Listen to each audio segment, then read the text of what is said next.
அதிமுக பாஜக கூட்டணி உறுதியான போதே ஆட்சி முடிவுக்கு வந்துவிட்டது.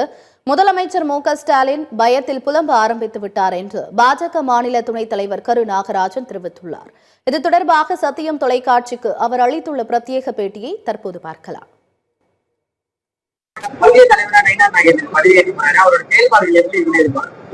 மிக சிறப்பா இருக்கும். அரசியல் ரீதியா மிக அனுபவம் மிக்க ஒரு தலைவர். கட்சியில நாடாளுமன்ற காலத்தில் இருக்கும்போது கூட முக்கிய பொறுப்புகள் வைத்திருக்கிறார். அமைச்சராக செயல்பட்டிருக்கிறார். அவருடைய ஒரு 25 ஆண்டு கால பணி, அந்த அனுபவம் கடந்த 8 ஆண்டுகளாக எங்களோடு பாஜகவிலே எங்களோடு பகிர்ந்து கொண்டார். நல்லா வழிகாட்டக்கூடிய தலைவர், ஆற்றல் மிக்கவர், எல்லாருடையும் நல்ல அன்பாக அரவணைப்போடு செயல்படக்கூடியவர். அவர் தலைமை பொறுப்பேற்று மிக அற்புதமாக செயல்படுவார் என்ற நம்பிக்கையில் நாங்கள் எல்லாம் இருக்கிறோம். மகிழ்ச்சியோடு காத்திருக்கிறோம்.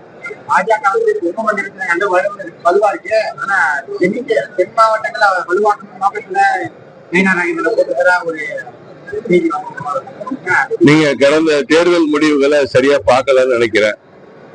மதுரையில இருந்து கன்னியாகுமரி வரைக்கும் எல்லா இடத்துலயும் 2வது இடம் அனைத்து பார்லிமெண்ட் தேர்தலையும். நீங்க கொங்கு மண்டலம், சென்னை மண்டலம், மதுரைக்கு அந்த பக்கம் தென் மண்டலம் எல்லாமே பிஜேபி டாப்ல இருக்கு. மிக சிறப்பான வளர்ச்சியில் இருக்கு.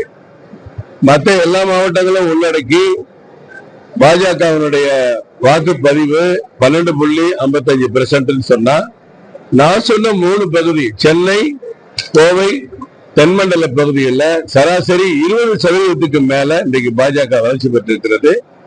நயனா நாகேந்திரன் வந்திருக்கிறதுனால மேலும் வளர்ச்சி பெறும். அப்படித்தான் நான் எதிர்பார்க்கிறேன்.